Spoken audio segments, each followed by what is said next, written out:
Hello everyone, good morning. Welcome to CR international school online classes. बच्चों, मैं आपकी हिंदी की टीचर उपस्थित हूँ आपको हिंदी पढ़ाने के लिए। बच्चों, इससे पहले की वीडियो में हमने पार्ट 2 जिसका नाम था भिक्षा पात्र और उसके बारे में हमने difficult word meaning, question answer, exercise, everything वहां हम उसकी कर चुके थे। ठीक है, आई होप सभी को समझ में भी आई होगी।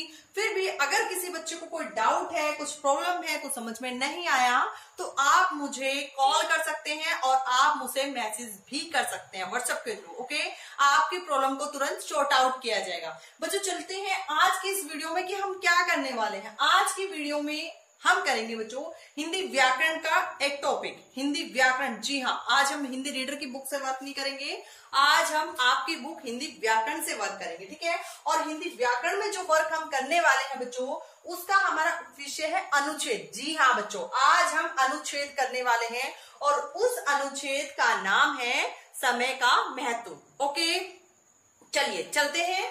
समय का महत्व। सबसे पहले बेटा, समय का उपयोग हमें क्यों करना चाहिए? बेटा देखो, सभी आपको बोलते हैं, आपके दादा दादी, नाना नानी, मम्मी पापा सभी आपको बोलते हैं बेटा हमें हमेशा समय का उपयोग करना चाहिए, यानी समय को अच्छे से यूटिलाइज करना चाहिए। ठीक है, लेकिन हम क्या करते हैं, वही लेजीनेस हमारे अंदर, लेकिन हम उनकी एक नहीं सुनते। ऐसा ही है ना।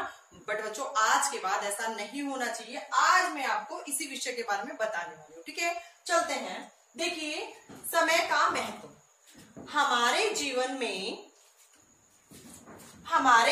में समय का बड़ा महत्व है, यानी हमारे जीवन में समय की बहुत इंपॉर्टेंस है, समय का बड़ा महत्व है। जीवन में वही व्यक्ति सुखी रह सकता है। कौन सा व्यक्ति? आपको सुखी रहना है ना। देखिए, जीवन में वही व्यक्ति सुखी रह सकता है जिसने समय को पहचाना है। हाँ बच्चों, इस जीवन में वही बच्चा या वही व्यक्ति खुश रह सकता है जिसने समय को अच्छे से पहचाना हो, जाना हो। जो समय बीत गया वह पुनः लौटकर कभी नहीं आ सकता। पुनः का मतलब होता है दोबारा। जी हाँ बच्चों, जो समय बीत चुका है वो कभी दोबारा लौटकर नहीं आता। ठीक है, इसलिए हमें समय के बीतने से पहले उसका सदुपयोग करना चाहिए। सदुपयोग का मतलब होता है बेटा सद मतलब सही और उपयोग मतलब इस्तेमाल, यानी समय बीतने से पहले हमें उसका सही इस्तेमाल करना चाहिए। इसे व्यर्थ में गंवाना नहीं चाहिए, यानी इसे बेकार में ही हमें ऐसे ही वेस्ट नहीं करना चाहिए। किसको वेस्ट नहीं करना चाहिए? समय को, यानी टाइम को हमें वेस्ट नहीं करना चाहिए। ओके बच्चों, यहां तक हम पढ़ चुके हैं। आगे देखिए, समय पर काम नहीं करने वाले आलसी होते हैं। जी हाँ बच्चों, जो व्यक्ति अपना समय पर काम नहीं करता, जो बच्चा अपना समय पर काम नहीं करता, उसको सभी क्या बुलाते हैं? उसको सभी आलसी बोलते हैं ना बच्चों। आगे देखिए, आलसी यह नहीं जानते कि समय को गवाकर वे कितनी बड़ी भूल करें, और आलसी व्यक्ति ये नहीं सोचते कि समय को ऐसे ही वेस्ट करके वो कितनी बड़ी भूल कर रहे हैं। देखिए बच्चों, समय ऐसे लोगों के हाथ नहीं लग सकता क्योंकि वह किसी की प्रतीक्षा नहीं करता। जी हाँ बच्चों, समय ऐसे लोगों की जो उसकी वैल्यू को नहीं समझते, जो समय का महत्व नहीं समझते, समय ऐसे लोगों के कभी हाथ नहीं आता और समय कभी उसकी प्रतीक्षा भी नहीं करता। ठीक है बच्चों, समय ऐसे लोगों की प्रतीक्षा बिल्कुल नहीं करता। प्रतीक्षा का मतलब क्या होता है बच्चों? प्रतीक्षा का मतलब होता है इंतजार, यानी वेट। समय ऐसे लोगों का वेट बिल्कुल नहीं करता। क्या समय आपका रुक जाता है? जब आप समय को बोलते हो कि मैं अभी 2 घंटे और सो रहा हूं और मैं चाहता हूं कि घड़ी में 8 बजे हैं तो 8 ही बजे रहे, यानी 2 घंटे बाद भी जब मैं उठूं तो 10 ना बजे 8 ही बजे रहे। ऐसा नहीं होता ना बच्चों, क्योंकि समय ऐसे लोगों का वेट यानी इंतजार कभी नहीं करता ना बच्चों। इसलिए हमें समय का महत्व समझना ही पड़ेगा और हमारे जितने भी काम होते हैं वो हमें समय पर करने भी होंगे। देखिए बच्चों, हमारे महापुरुषों ने समय के महत्व को अच्छी तरह समझा था। महापुरुष क्या होते हैं बेटा? महान लोग। जितने भी महान लोग थे, हमारे जो आइडल हैं, वो जितने भी महान लोग थे, उन्होंने हमेशा समय के महत्व को समझा। यानी वो आपकी तरह आलसी नहीं थे। आप आलसी हो? नहीं हो ना। हाँ, वो भी आपकी तरह आलसी बिल्कुल नहीं थे और इसीलिए आज हम उनको महापुरुष के नाम से बोलते हैं। ठीक है, उनको पुरुष नहीं, उनको महापुरुष बोला जाता है। वो महापुरुष कैसे बने? ऐसा क्या किया उन्होंने जो वो महापुरुष बने? देखो बच्चों, हमारे महापुरुषों ने समय के महत्व को अच्छी तरह समझा था, यानी जितने भी हमारे महापुरुष हैं उन्होंने समय के महत्व को अच्छी तरह समझा था। और अपने जीवन में एक एक पल के महत्व को समझा था। एक एक पल का मतलब समय का छोटे से छोटा हिस्सा, पल का मतलब होता है समय का छोटे से छोटा हिस्सा, यानी एक एक मिनट एक एक सेकंड की वैल्यू उन्होंने समझी थी। ठीक है बच्चों, समय को समझा था, समय का सदुपयोग करके उन्होंने अपनी क्षमता से अधिक काम किया। सदुपयोग का मतलब होता है बेटा, सद का मतलब सही और उपयोग का मतलब इस्तेमाल। उन्होंने जब समय का सही उपयोग किया तो उन्होंने क्या किया, उन्होंने अपनी क्षमता से अधिक काम किया। अपनी क्षमता यानी अपनी जितनी क्या बताऊं आपको कि हमारी जितनी क्षमता, जैसे आपकी क्षमता है आप 2 किलो 5 किलो तक वेट उठा सकते हो, यानी वजन आप उठा सकते हो, ठीक है।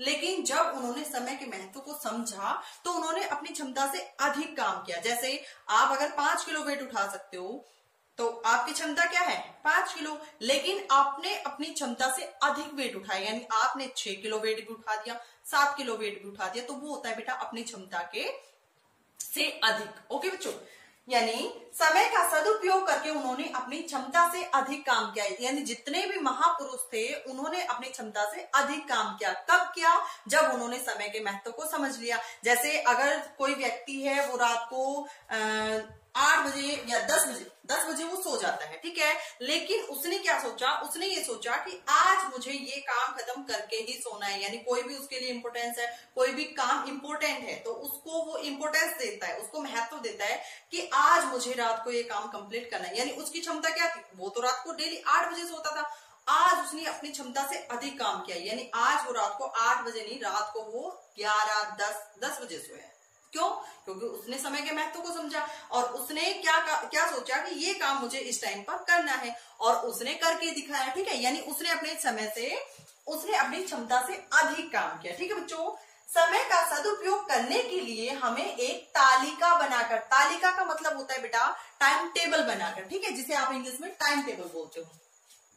समय का सदुपयोग करने के लिए हमें एक तालिका, it means time table, okay, बनाकर अपने काम करने चाहिए। यानी हम जो भी काम करते हैं उसे हमें एक लिस्ट बना लेनी चाहिए, पहले हमें हमारा टाइम टेबल बना लेना चाहिए और उसके अकॉर्डिंग हमें काम करने चाहिए, ठीक है। किस समय पर क्या करना है, यानी कौन से समय पर हमें कौन सा काम करना है, यह निश्चित कर लेने से हम तनाव रहित होकर अपना काम कर सकेंगे। और जब हम लिस्ट बनाकर कुछ काम करते हैं ना बच्चों, तो काम करने का बड़ा मजा आता है और क्या होता है कि हम तनाव रहित होते हैं, यानी किसी भी बात पर हमें गुस्सा नहीं आता, क्योंकि हमारी लिस्ट बन चुकी है। हमें पता है 8 बजे हमें ये काम करना है, 9 बजे ये काम करना है, 10 बजे ये काम करना है और 11 बजे ये काम करना है। यानी हम डिप्रेशन में नहीं जाते कि मुझे जो 8 बजे काम करना था वो तो मेरा रह गया, क्योंकि हम उसकी टाइम टेबल बना चुके हैं, उसकी रूटीन बना चुके हैं कि ये काम हमें 8 बजे करना है, इट मीन्स करना है। और टाइम टेबल नहीं बनाने से क्या होता है बच्चों, जो आप रात को सोते हो तो आप ये सोचते हो कि मुझे कल ये काम करने हैं, लेकिन टाइम टेबल आपने बनाया नहीं तो पूरा दिन निकल जाता है, लेकिन वो काम आपके एज इट इज रहते हैं, यानी उन काम को आप कर ही नहीं पाते हो। और फिर जैसे जैसे रात होने लगती है, शाम होने लगती है, तो आप टेंशन में आ जाते हो कि हे भगवान मुझे तो ये भी करना था, मुझे तो ये भी करना था, लेकिन दिन बीत गया, मैंने तो कुछ भी नहीं किया। तो क्या होता है, आप तनाव में आ जाता है, यानी आपको गुस्सा आता है, आपका माइंड जो होता है वो सारी चीजों को भागता है कि मैं ये भी कर लूं, ये भी कर लूं, लेकिन आप कुछ नहीं कर पाते, ठीक है। इसीलिए बच्चों मैं आपको कहती हूँ कि आपको टाइम टेबल बनाना जरूरी है, आपको हर चीज का टाइम टेबल बनाकर उसे फॉलो करना होगा, तभी आप क्या बन जाओगे, आपको भी कल सभी महापुरुष बोलेंगे कि ये बच्चा बहुत अच्छा है ना। और जब आप बड़े हो जाओगे, बड़े होकर कुछ अच्छे इंजीनियर, डॉक्टर्स बन जाओगे, तो आपके मम्मी पापा, आपके टीचर्स सभी आपको प्यार करेंगे और आपके बारे में ये कहेंगे कि ये बच्चा कभी इसमें आलस नाम की कोई चीज नहीं थी, इसने हमेशा टाइम का सदुपयोग किया। ओके बच्चों, चलते हैं हमारे यहाँ, देखिए यह निश्चित कर लेने से हम तनाव रहित होकर अपना काम कर सकेंगे, इससे हमारे सारे काम नियत समय में पूरे हो जाएंगे। यानी जब हम टाइम टेबल बनाते हैं तो हमारे सारे जितने भी हमारे काम होते हैं, जितने वर्क होते हैं, वो टाइम टू टाइम होते जाते हैं, ठीक है। यानी हम लेट नहीं होते किसी भी काम को करने में और हमारा जीवन सुचारू रूप से चलने लगेगा। और जब हम टाइम टेबल बनाएंगे, उसको फॉलो करेंगे, तो हमारा जीवन अच्छे से चलेगा, सुचारू रूप से चलेगा, सही तरीके से चलेगा, ठीक है। मैं उम्मीद करती हूँ कि ये समय का महत्व आपको अच्छे से समझ में आया होगा। अनुच्छेद आया है ना बच्चों? और फिर भी अगर किसी को कोई प्रॉब्लम है तो आप मुझे कॉल या मैसेज कर सकते हो। ठीक है, ये बेटा आपकी हिंदी ग्रामर की बुक में है। ठीक है, आप वहां से भी कर सकते हो, नहीं तो मैंने एक PDF आपको सेंड की है, आप PDF में से भी कर सकते हो। Okay, thank you, have a nice day.